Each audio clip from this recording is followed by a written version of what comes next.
আজকে এই যে খরতাপ 9,30,00,000 মাইল দূর থেকে সূর্য তাপ দিচ্ছে, আর ওই তাপ আমরা সহ্য করতে পারছি না। 38, 39, 40, 41 ডিগ্রি সেলসিয়াস তাপমাত্রা এই তো মোটামুটি আমাদের দেশের মধ্যে হয়। এই সূর্যের মধ্যে 1,40,00,000 ডিগ্রি সেলসিয়াস তাপমাত্রা আছে।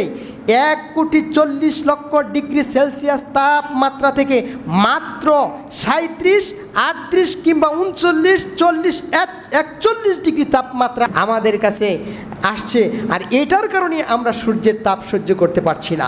অথচ রাসূল করিম সাল্লাল্লাহু আলাইহি সাল্লাম বলছেন, কাল কিয়ামতের ময়দানে, হাসরের ময়দানে এই যে সূর্যটা মানুষের অর্ধ হাত উপরে থাকবে, মানুষের 1 মাইল দূরত্ব থাকবে, অবস্থা কত ভয়াবহ হয়ে যেতে পারে। জাহান্নাম একদিন আল্লাহ রাব্বুল আলামিনের কাছে বলে, আল্লাহ আমি আর সহ্য করতে পারছি না, আমার অবস্থাটা এত